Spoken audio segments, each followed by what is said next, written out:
ठीक है। तो आज का हमारा टॉपिक है सेंसस। क्लास शुरू करने से पहले मैं आपको बता दूं, कुछ भी लिखने की जरूरत नहीं है। क्लास के नोट्स आपको डिस्क्रिप्शन बॉक्स से मिल जाएंगे, वहां से आप ले सकते हो। ठीक। तो शुरू करते हैं हमारा स्टैटिस्टिक्स वाले चैप्टर का अगला टॉपिक, सेंसस। अब ना एक चीज है कि ये जो सेंसस वाला टॉपिक है, ये आपकी किताबों में तो स्टैट्स वाले चैप्टर में दिया है, इसलिए यहाँ पे पढ़ा रहा हूँ।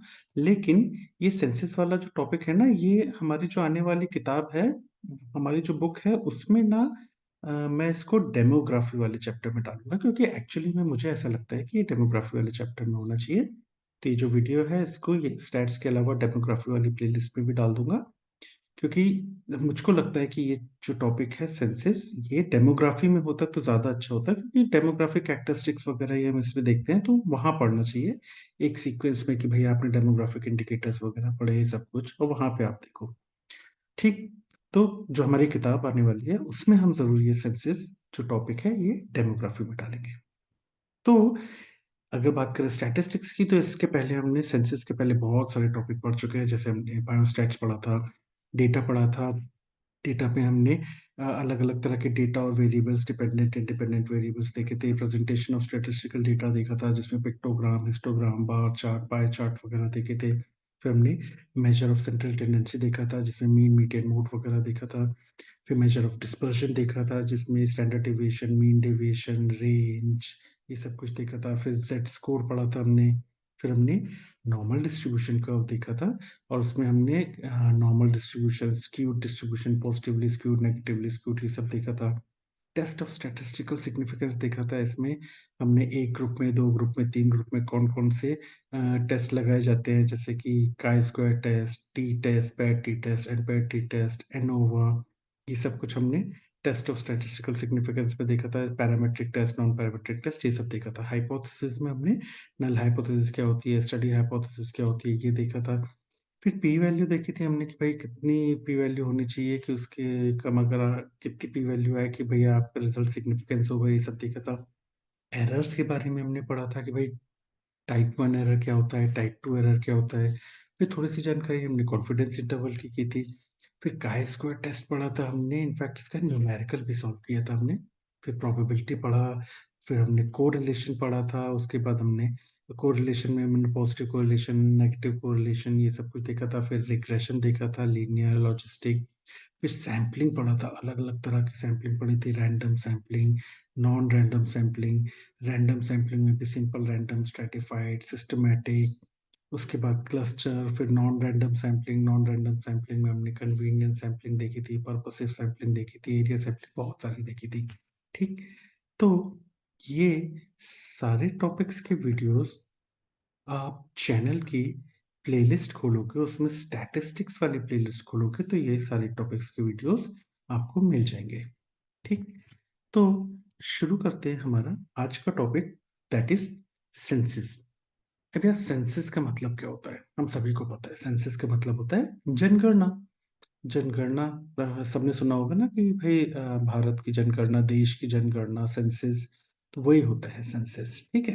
एक्चुअली सेंसस में करते क्या है, सेंसस में हम कलेक्ट करते हैं, कंपाइल करते हैं और पब्लिश करते हैं किस तरह का डेटा, डेमोग्राफिक, इकोनॉमिक और social data of all person in a country. यानी कि हम किस जब सेंसस करते हैं, तो हम किसी देश के रहने वाले सभी लोगों का डेमोग्राफिक डेटा, डेमोग्राफिक डेटा में डेमोग्राफिक इंडिकेटर्स वगैरह में पढ़ा हुआ है कि भाई उनकी एज क्या है, मैरिटल स्टेटस क्या है, सारी चीजें डेमोग्राफिक डेटा में आ जाएगा। उनका इकोनॉमिक डेटा कि भाई सोशल इकोनॉमिक स्टेटस वगैरह क्या है, कौन से सोशल क्लास वगैरह में आते हैं। उसके बाद उनका सोशल डेटा कि भाई कहाँ रहते हैं, किस सोसाइटी में रहते हैं, तो ये सारा सोशल डेटा। तो एक देश में रहने वाले हर एक इंसान का डेमोग्राफिक, इकोनॉमिक और सोशल डेटा को हम इकट्ठा करते हैं। उसके बाद बहुत अच्छे से कंपाइल करते हैं और फिर उसको पब्लिश करते हैं। इस पूरी की पूरी प्रक्रिया को कहते हैं सेंसस। सिंपल, समझ गए? तो सेंसस आपसे पूछे, या जनगणना जो होती है वो क्या होती है, किसी भी देश के सभी लोगों का डेमोग्राफिक, इकोनॉमिक और सोशल डेटा इकट्ठा करना और उसके बाद उसको अच्छे से जमाना, कंपाइल करना और उसके बाद उसको सबके सामने पब्लिश करना या बताना कि भाई ये इतने लोग इस कैटेगरी, इस सोशल इकोनॉमिक स्टेटस के मिले, टोटल पॉपुलेशन इतनी मिली, इस प्रदेश में इतनी पॉपुलेशन है, इस देश में इतनी पॉपुलेशन, सारी की सारी चीज को पब्लिश कर, दैट इज योर सेंसिस। समझ गए? तो अगर कोई डिफाइन करने को बोले तो बहुत आसान है, सिंपल सी बात है, बस ये 3 शब्द याद रखना, डेमोग्राफिक, इकोनॉमिक और सोशल डेटा। ठीक। अब सेंसिस हमने बता तो दिया कि सेंसिस होती है, हर देश में सेंसिस होती है, जनगणना होती है। अगर हम इंडिया की बात करें तो इंडिया में टाइमिंग ऑफ सेंसिस क्या है और उसकी टाइमिंग के बारे में थोड़ी सी जानकारी लेते हैं। तो सबसे पहली बार इंडिया में जो सेंसिस हुई थी वो 1881 में हुई थी। उसके बाद हर 10 साल में सेंसिस की जाती रही। सबसे आखिरी सेंसस या जनगणना जो थी भारत में वो 2011 में हुई थी।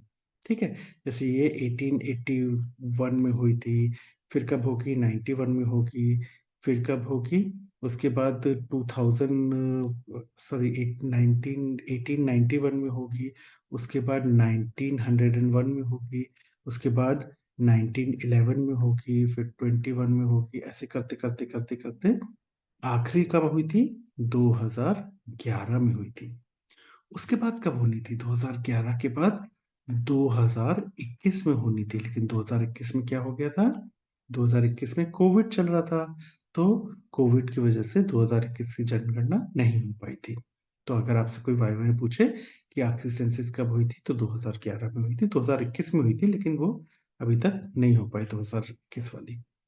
अब एक और सवाल आता है आपका सेंसस में कि भैया आप ये जो हर 10 साल में जनगणना करते हो, ठीक है करते हो, लेकिन कौन से साल में करनी है और उस साल के कौन से महीने में करनी है, ये कैसे डिसाइड करोगे?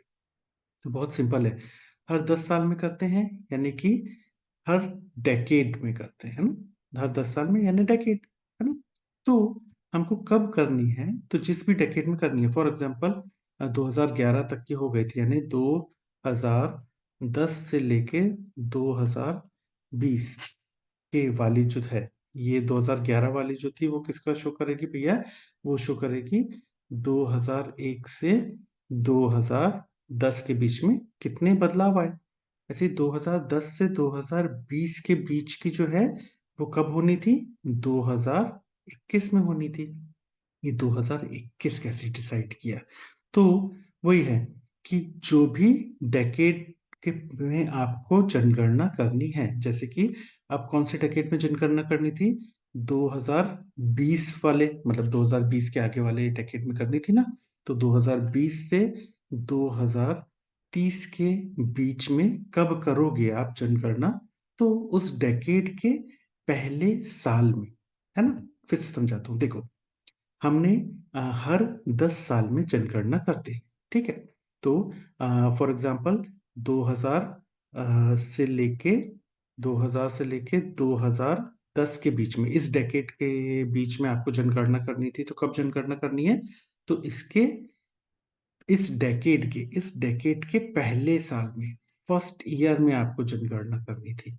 और जैसे फॉर एग्जांपल मैं बात करूं 2011 से 2021 के बीच में अगर आपको जनगणना, या मतलब 2010 और 2020 के बीच में जनगणना करनी थी, तो इसका भी पहला साल, फर्स्ट ईयर, तो यहाँ पे फर्स्ट ईयर क्या हो जाएगा? 2001। यहाँ पे फर्स्ट ईयर क्या हो जाएगा? 2011। तो पहले साल में 2011 में हुई थी ना, तो उस डेकेड के पहले साल में आपको करनी है। तो अगर 2020 से 2030 के बीच में आपको जनगणना करनी है, तो इस डेकेड का पहला साल क्या होगा? 2021। तो 2021 में जनगणना की जानी थी। अब 2021 के कौन से महीने में?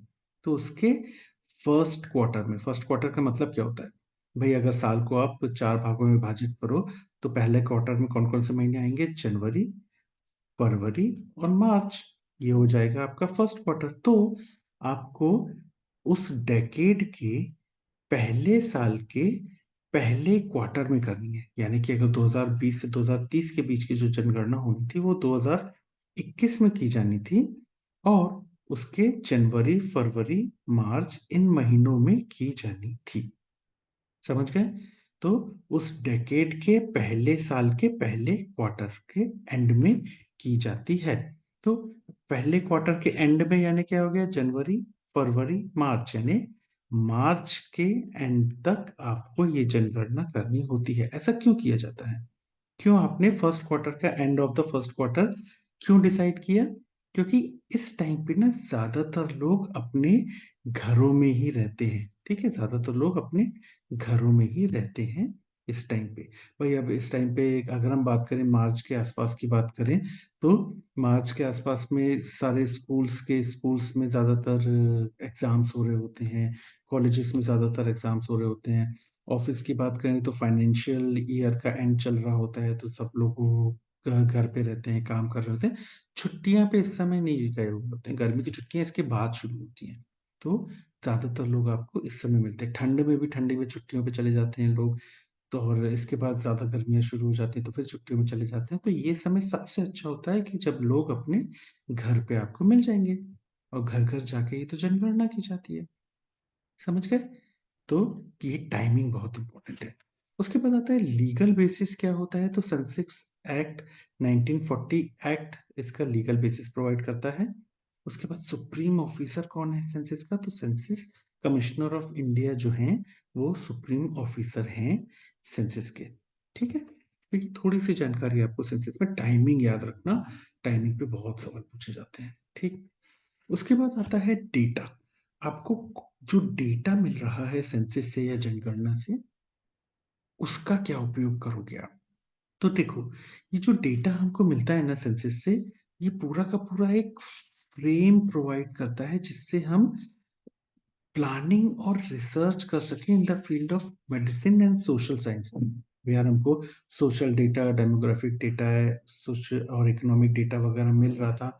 तो उस डेटा से हम प्लान कर सकते हैं, रिसर्च कर सकते हैं कि भैया और क्या क्या चीज़ें हमको करनी है लोगों के भले के लिए, किस तरह से हम उनका इकोनॉमिकली इम्प्रूव कर सकते हैं, सोशली इम्प्रूव कर सकते हैं, डेमोग्राफी को इम्प्रूव कर सकते हैं। तो प्लानिंग और रिसर्च करने के लिए हमको काफी मदद करता है, एक फ्रेम प्रोवाइड करता है सेंसस का डेटा। उसके अलावा जो सेंसस का डेटा होता है ना, वो हमको मदद करता है किसी भी जगह की या उस देश की, जिस देश की जनगणना हो रही है, वहां के वाइटल स्टैटिस्टिक्स के बारे में। वाइटल स्टैटिस्टिक्स क्या होते हैं? जैसे कि किसी जगह पे बर्थ रेट कितना है, डेथ रेट कितना है, यानी जन्म दर कितनी है, मृत्यु दर कितनी है, ये सब हमने किसमें पढ़ा था? Demographic indicators. Demography and family planning वाला आप प्लेलिस्ट खोलोगे तो उसमें डेमोग्राफी वाली प्लेलिस्ट में आपको डेमोग्राफिक इंडिकेटर्स वाला वीडियो मिल जाएगा, तो वहां से आप देख सकते हो। ठीक, तो वाइटल स्टैटिस्टिक्स पता लगा सकते हैं। उसके अलावा हम health indicator, demographic indicator, socio economic indicators, ये सब के बारे में भी पता लगा सकते हैं। तो डेमोग्राफिक इंडिकेटर तो जैसे मैंने बताया, इस पे अलग से वीडियो बनाया हुआ है, डेमोग्राफी वाली प्लेलिस्ट खोलोगे तो उसमें मिल जाएगा। ऐसे ही हेल्थ इंडिकेटर पे भी मैंने वीडियो बनाया हुआ है। तो concept of health and disease वाले प्लेलिस्ट खोलोगे तो आपको उसमें हेल्थ इंडिकेटर्स का भी वीडियो मिल जाएगा। तो ये जो सेंसस से डेटा हमको मिलता है ना, ये हमको मदद करता है वाइटल स्टैटिस्टिक्स निकालने के लिए, उस देश के हेल्थ इंडिकेटर, डेमोग्राफिक इंडिकेटर और सोशियो इकोनॉमिक इंडिकेटर्स को निकालने के लिए। ठीक, और क्या मदद करता है सेंसस? सेंसस की मदद से ना हम रिकॉर्ड कर सकते हैं उस देश में रहने वाले हर इंसान की आइडेंटिटी, उसके हिसाब, जिससे हमको पता चल जाए कि भैया जितने भी लोग रहते हैं उनका एक्चुअली परमानेंट रेसिडेंस एड्रेस क्या है, उनकी उम्र क्या है, उनकी जन्म तिथि के बारे में पता चल जाएगा, सेक्स, उनके ऑक्यूपेशन की, भाई क्या काम करते हैं, मैरिटल स्टेटस कैसा है, income status, socio economic status कैसा है, लिटरेसी कितने पढ़े लिखे हैं, और हेड ऑफ द फैमिली से उनके रिलेशन के बारे में ये सारी जानकारी हमको मिल जाती है। इनफैक्ट ये शब्द जो आया ना, हेड ऑफ द फैमिली, ये अभी जैसे एमबीबीएस है, एमबीबीएस में अभी शुरू हुआ है फैमिली एडॉप्शन प्रोग्राम, या इनफैक्ट प्री फाइनल, एमबीबीएस के प्री फाइनल में हम फैमिली फोल्डर रहता था हमारा, तो उसमें हेड ऑफ द फैमिली जरूर पूछा जाता है। इसको डिफाइन करने के लिए बोला जाता है। हेड ऑफ द फैमिली होता क्या है? हेड ऑफ द फैमिली होता है कि किसी भी परिवार के का जो मुखिया होता है, जिसके हाथ में जो ज्यादातर सारे डिसीजंस लेता है घर के परिवार के, प्लस इकोनॉमिक डिसीजंस जो लेते हैं वो हेड ऑफ द फैमिली या घर के मुखिया कहे जाते हैं। ठीक, तो सेंसस का डेटा हमको एक्चुअली में सारी जानकारियां प्रोवाइड करता है कि भाई पिछले 10 साल में इन सब चीजों में किसी देश में क्या चेंजेस आए। जैसे एग्जांपल 2001 और 2011 में भाई एक ही इंसान की एज भी चेंज हो जाएगी, बट टू सेक्स तो ज्यादा चेंजेस नहीं होता। उसके बाद ऑक्यूपेशन हो सकता है, पहले कुछ और काम करते हो, आप कुछ और काम कर रहे हैं। मैरिटल स्टेटस हो सकता है चेंज हो गया हो, सोशियो इकोनॉमिक स्टेटस चेंज हो गया हो, लिटरेसी भी चेंज हो गई होगी, ज्यादा पढ़ लिख गए होंगे, है ना। तो ये सारी जानकारियां आपको सेंसस के डेटा से मिल जाती हैं। ठीक, तो ये थोड़ी सी जानकारी कि भाई सेंसस का डेटा किन किन इस्तेमाल में आता है। अब बहुत इंपॉर्टेंट चीज कि सेंसस दो तरह की होती है। कौन से दो तरह की सेंसस होती है? ये ना सेंसस दो तरह की कौन कौन सी है? डी फैक्टो सेंसस और डी ज्यूरे सेंसस। ये दो तरह की सेंसस होती हैं। अब सेंसस में हम करते क्या है? सेंसस में क्या होता है? सेंसस में जनगणना होती है। जनगणना में क्या होती है कि भाई सेंसस के जो लोग होते हैं वो घर घर जाके जनगणना करते हैं कि भाई आपके घर में कितने लोग रहते हैं, कौन कौन लोग हैं, घर के मुखिया कौन है, जितने लोग हैं उनका मैरिटल स्टेटस क्या है, कहाँ रहते हैं, क्या काम करते हैं, सारी जानकारी करते हैं, है ना। अब डी फैक्टो सेंसस और डी ज्यूरे सेंसस में पता फर्क क्या है? फॉर एग्जाम्पल एक घर है, ठीक है, ये घर है, यहाँ पे लोग रहते हैं, ये सेंसस वाले व्यक्ति इस घर में गए। अब ना डिफैक्टो सेंसस में क्या होगा कि वो जो रजिस्टर है जिसमें वो लिखेंगे कि भाई इस घर में कौन कौन लोग रहते हैं, जनगणना हो रही है ना।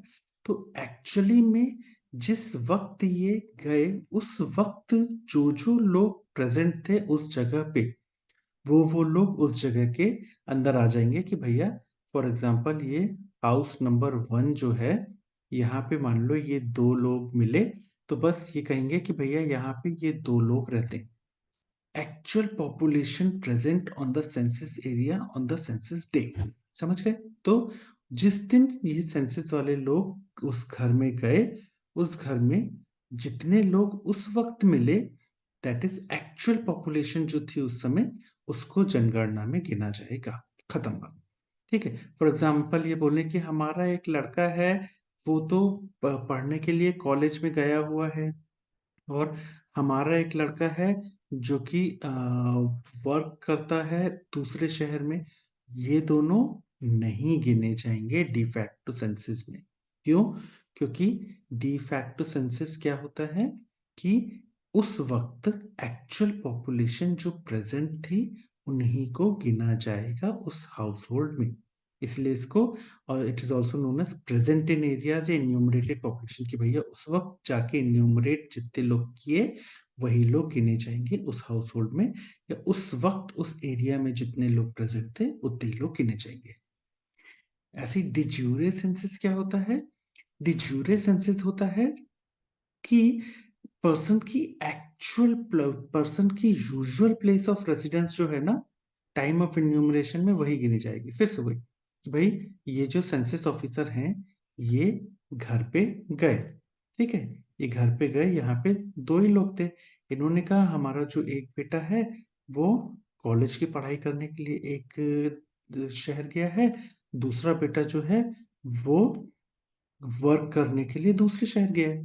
तो ले जो ऐसा, ये क्या होता है, डिज्यूरे सेंसस जो होता है ना, उसमें हम क्या करते हैं, हाँ भैया, तो इन ये इंसान के आधार कार्ड में एक्चुअल रेसिडेंस क्या है, वो ये है हाउस होल्ड 1। ये वाले इंसान के भी आधार कार्ड में एक्चुअल रेसिडेंस क्या है, हाउस नंबर 1। और इन दोनों के में भी हाउस नंबर 1 है। तो क्योंकि इनका usual place of residence, home town जो है वो यही है, तो इस वक्त ये वाले जो सेंसस के जो वर्कर गए हैं वो कहेंगे कि हाँ भैया इस हाउस होल्ड में 4 लोग रहते हैं। तो द ज्यूरे सेंसस में क्या होता है, यूजुअल प्लेस ऑफ रेसिडेंस, या फिर कहना चाहिए अगर यही सेंसस ऑफिसर इस जगह पे जाता, ये सेंसस ऑफिसर इस जगह पे जाता तो इसका घर जो है वो हाउस होल्ड 1 गिना जाता। समझ गए? तो ये होता है डी ज्यूरे सेंसस, डिफैक्टो सेंसस और डी ज्यूरे सेंसस। मैं अपने एग्जांपल के थ्रू बताता हूँ। देखो, फॉर एग्जांपल 2011 की बात करें तो जैसे मैं हूँ, मैंने स्कूलिंग जो है वो जबलपुर से की है। मेरा जो कॉलेज है वो भी जबलपुर से है। एमबीबीएस जब मैं कर रहा था तो एनएससीबी एमसी से कर रहा था, जबलपुर मेडिकल कॉलेज से। तो 2011 में सेंसस हुई, तो मान लो मैं एमबीबीएस में था, तो मैं एक्चुअली में डी फैक्टो सेंसस। और 2021 की बात कर लें, 2021 की बात कर लें तो 2021 में एमबीबीएस भी हो चुका था, एमडी भी हो चुका था एज अ फैकल्टी। मैंने उज्जैन में एज अ फैकल्टी मैंने उज्जैन में आरडीजीएम से ज्वाइन कर लिया था, ठीक है। तो 2011 में मान लो मेरा एमबीबीएस चल रहा था, और एमबीबीएस चल रहा था और एनएससी भी एमसी में था मैं। मेरा घर भी जबलपुर में ही है, ठीक है। तो डी फैक्टो सेंसस के तहत अगर 2011 में आए वो, तो उनको मेरा घर मिला कि भैया मैं एक्चुअल में जबलपुर में ही था, तो मुझे जबलपुर के ही हाउस होल्ड में गिना जाएगा, ठीक है, एक्चुअल पॉपुलेशन प्रेजेंट, ठीक है। मगर अगर यही 2021 में जबलपुर में आए होते, तो मैं जबलपुर में होता, नहीं होता। तो मुझे एक्चुअल में मेरे पापा मम्मी बस मिलते उनको जबलपुर में। तो डिफैक्टो सेंसस के तहत 2021 में सिर्फ पापा मम्मी को उस घर में गिना जाता, मुझे नहीं गिना जाता, ठीक है। ऐसी डिज्यूरे सेंसस की बात करें, डिज्यूरे सेंसस में तो मैं 2021 में डिज्यूरे सेंसस के तहत भले ही मैं उज्जैन में था, लेकिन मुझे गिना कहाँ जाता, मुझे गिना जाता जबलपुर में, क्योंकि मेरा एक्चुअल रेसिडेंस जबलपुर में था। भले ही मैं काम कर रहा था उज्जैन में आरडीजीएमसी में, लेकिन मेरा एक्चुअल रेसिडेंस जबलपुर में था। तो डिज्यूरे सेंसस के तहत क्या होता है, आपका यूजुअल प्लेस ऑफ रेसिडेंस जो है, जैसे आपका आधार कार्ड में लिखा हुआ है कि भैया आपका रेसिडेंस ये है, डिज्यूरे सेंसस के तहत वही गिना जाएगा, चाहे आप घर पे हो, चाहे आप कहीं पढ़ रहे हो, चाहे आप कहीं काम कर रहे हो। लेकिन डिफैक्टो सेंसस के तहत आप जिस जगह पे हो, आप उस जगह पे गिने जाओगे।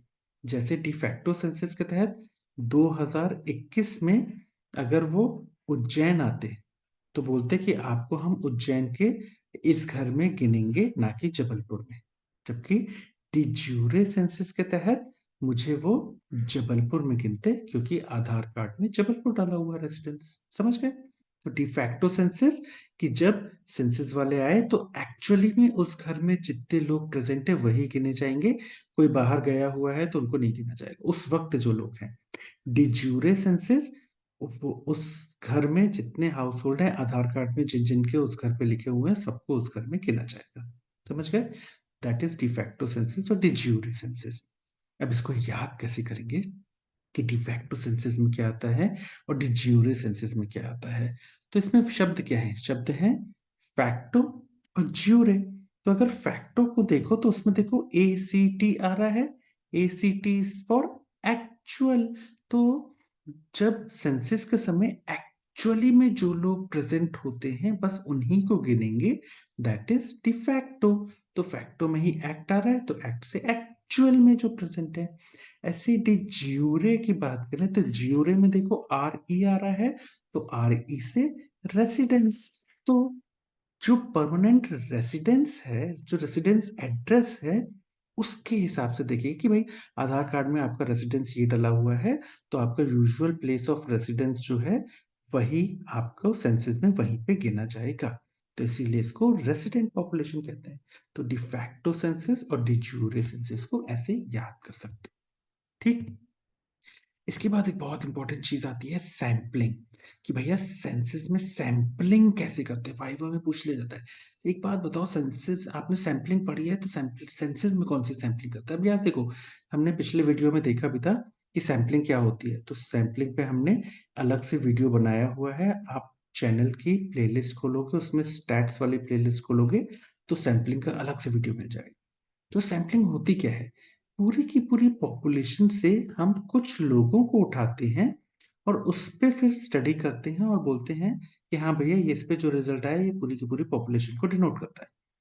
मगर मगर मगर हमने जनगणना में क्या किया, क्या हमने जनगणना में सैंपलिंग की है, क्या हमने ऐसा किया कि जाके फॉर एग्जांपल ये पूरा का पूरा एक पूरा का पूरा एक वार्ड है मान लो, या एक विलेज है, तो उसमें से बस हमने कुछ लोगों को उठाया और उस उन लोगों की सारी जानकारी ली और फिर बोला कि हाँ भैया, इसको इसको मल्टीप्लाई कर दो, इतने से इतने लोग रहते होंगे। नहीं, क्या हमने ऐसा किया? क्या हमने सैंपल उठाया भी है सेंसस में? एक्चुअल में हमने सेंसस उठाया ही नहीं, हमने तो पूरी की पूरी पॉपुलेशन को कवर किया है ना सेंसस में। तो एक्चुअली में सेंसस में सैंपलिंग की ही नहीं जाती है, सेंसस में तो पूरी पॉपुलेशन ली जाती है। तभी तो सेंसस को it is a opposite of sample, इसमें सैंपलिंग करते ही नहीं है, इसमें तो हम सबको गिनते हैं। तो सेंसस में सैंपलिंग की ही नहीं जाती। तो ना वाइवा में एग्जामिनर बहुत दिमाग लगा के आपसे पूछता है, अच्छा बताओ बेटा, सैंपलिंग तुमने बता दी, बहुत अच्छा वाइवा जा रहा है तुम्हारा, तुम सुन ले, बहुत बढ़िया बढ़िया बेटा, तुमने पूरी सैंपलिंग बता दी। अब मेरे को बता दो सेंसस में किस टाइप की सैंपलिंग करेंगे। तो यार ये ट्रिक क्वेश्चन है, भैया सेंसस में तो सैंपलिंग करेंगे ही नहीं। तो वो एग्जामिनर आपसे सुनना चाहते हैं ये कि हम तो सेंसस में सबको काउंट करते हैं, तो सैंपलिंग करते ही नहीं है। याद रखना ये चीज वाइवा में बहुत बार पूछा जाता है, ये जवाब दोगे तो मजा आ जाएगा आपको भी और एग्जामिनर को भी। ठीक ठीक। उसके बाद ना थोड़ा सा सेंसस में एक सबसे इंपॉर्टेंट चीज पता क्या होती है? जब सेंसस करते हैं तो सैंपल फ्रेम सबसे इंपॉर्टेंट होता है। तो उसी के थ्रू तो आप पता लगाओ ना कहाँ जाना है, किन किन को गिनना है। तो ये सैंपल फ्रेम यूजुअली सेंसस में एड्रेस रजिस्टर होता है ना। अब ये जो एड्रेस रजिस्टर होता है यही सैंपल फ्रेम होता है। तो सेंसस वाले क्या करते हैं? सेंसस वाले जाते हैं, ये एड्रेस रजिस्टर लेते हैं। एड्रेस रजिस्टर में सब कुछ लगा रहता है, इंसान का नाम लिखा रहता है, उसका एड्रेस लिखा रहता है, फोन नंबर मिल जाएगा उनको। तो या तो सीधा सीधा हम उनको एक फॉर्म भेज देंगे उस नाम पे कि भैया ये चीजें हैं, या फिर हम उनको कॉल कर लेंगे और जानकारी ले लेंगे, या फिर उस एड्रेस पे जाके हम विजिट कर देंगे। तो बहुत इंपॉर्टेंट चीज सेंसस में क्या है? Address register. अब इस एड्रेस रजिस्टर से आप ये थोड़ी करोगे कि कुछ कुछ लोगों के नाम ले लिया और सैंपल उठा लिया और सैंपल से ही सारी जानकारी ले ली। नहीं, इसीलिए सैम्पलिंग इन सेंसेस में क्या याद रखना है? सैम्पलिंग नहीं करते, it is opposite of sample. समझ गए? याद रखना इस चीज को। अब ना एक आखिरी चीज सेंसेस में कम्युनल एस्टेब्लिशमेंट। एक्चुअली हम भी हमने डिफैक्टो और डिज्यूरे पढ़े ना, तो उसी के बेसिस पे आपको समझ में आ जाएगा कि सबसे बड़ी प्रॉब्लम सेंसस में पता क्या होता है। कुछ लोग जैसे कि वो लोग जो पढ़ाई करने जा रहे हैं, फॉर एग्जाम्पल मैं जब एमबीबीएस कर रहा था तब तो मैं लोकलाइट था, घर पे ही रह के कर रहा था। लेकिन जब मैं एमडी कर रहा था तो मैं एमडी करने के लिए बाहर आ गया। तब जब वो सेंसस करने 2011 में मैं जब सेंसस करने के लिए मेरे घर में गए होंगे, तो मैं मिलूंगा ही नहीं उनको। या फॉर एग्जांपल मैं काम कर रहा हूँ, मैं उज्जैन में हूँ, मैं आरडीजीएमसी में एज अ फैकल्टी ज्वाइन कर लिया मैंने। अब जब वो मेरे घर पे गए तो मैं उनको मिला ही नहीं। नहीं मतलब जेल में नहीं गया, पर अगर कोई इंसान जेल चला गया है और सेंसस के समय वो इंसान जेल में है, और घर घर पे गए सेंसस वाले पता करने के भाई इस घर में हाउस होल्ड में कितने कितने लोग रहते हैं, तो उस वक्त वो इंसान उनको मिले ही नहीं। तो एक्चुअली में ये प्रॉब्लम जो आती है ना, ये ऐसे लोगों के साथ आती है जो बाहर पढ़ने चले गए, बाहर काम करने चले गए। तो इनको सिंगल हाउस होल्ड में कैसे गिनेंगे? फॉर एग्जाम्पल यही लोग जब उज्जैन आएंगे तो बोलेंगे कि भैया आपका एड्रेस तो वहां का है। यही लोग जब जबलपुर जाएंगे तो बोलेंगे भैया आपके यहाँ जो रहना चाहिए वो तो दूसरी जगह काम करता है। तो दैट इज कम्युनल एस्टेब्लिशमेंट। कि ये कुछ प्रॉब्लम जो फेस की जाती है सेंसेस में, कि आप कई बार लोगों को एक सिंगल हाउस होल्ड में न्यूमरेट नहीं कर पाते हो, दैट इज कम्युनल एस्टेब्लिशमेंट। तो ऐसे बता सकते हो। ठीक। तो इतनी चीजें हैं जो आपको सेंसस के तहत पता होनी चाहिए। अगर मैं बात करूं सवाल की, तो भाई साहब थ्योरी एग्जाम के लिए तो ये स्टार क्वेश्चन है। आपको सेंसस पे शॉर्ट नोट आ ही जाएगा, कभी ना कभी पूछा जाएगा, तो इसको याद रखना बहुत इंपॉर्टेंट है। ठीक है। वाइवा के लिए तो उससे भी ज्यादा इंपॉर्टेंट है। सेंसस क्या होता है ये पूछ लेते हैं, सेंसस की टाइमिंग पूछ लेते हैं कि कितने साल में कराते हैं, पहली कब हुई थी और आखिरी कब हुई थी, किस साल का डेकेड के कौन से साल के कौन से महीने में कराई जाती है, ये सब वाइवा में पूछ लेते हैं। उसके बाद आपसे वाइवा में पूछ लेते हैं कि भैया डिफैक्टो और डी ज्यूरे सेंसेस, अगर वाइवा बहुत अच्छा जा रहा है तो टाइप्स पूछ लेते हैं। तो टाइप्स आपको बताते आने चाहिए। और सबसे इंपॉर्टेंट क्वेश्चन भाई साहब, अगर आपका वाइवा अच्छा जा रहा है तो भाई सीधा सीधा एक ट्रिक क्वेश्चन पूछ लेंगे कि सैम्पलिंग कौन से टाइप की सैम्पलिंग करते हैं सेंसस में, तो आपको जवाब देना है कि कोई टाइप की नहीं, करते ही नहीं है, हम तो सबको गिनते हैं पॉपुलेशन में, तो सैम्पलिंग की कहाँ। तो ये भी आपसे वाइवा पूछ सकते हैं। बहुत ही अच्छा वाइवा अगर चला जा रहा है तो कम्युनल एस्टेब्लिशमेंट पूछ सकते हैं। ठीक, तो ये तो हो गई वाइवा की बात। अगर मैं बात करूं एमसीक्यूज की, तो जितने भी अंडरलाइन पार्ट मिलेंगे हमारे नोट स्लाइड्स में वो सभी एमसीक्यूज हैं। जो एमसीक्यूज बन सकते हैं वो मैं बता देता हूँ। पहला ये बन सकता है कि कितने साल में सैंपलिंग की जाती है। दूसरा, अगर डेकेड के कौन से ईयर और कौन से महीने में सैंपलिंग करते हैं, ये आपको एमसीक्यू बन सकता है। उसके बाद डी फैक्टो और डी ज्यूरे सेंसस पे आपको एमसीक्यू बन सकता है। उसके अलावा अगर एक चीज है तो वो है कम्युनल एस्टेब्लिशमेंट, इस पे भी आपको एमसीक्यू बन सकता है। ठीक, तो इतनी चीजें हैं जो आपको सेंसस के तहत पता ही होनी चाहिए। Thank you.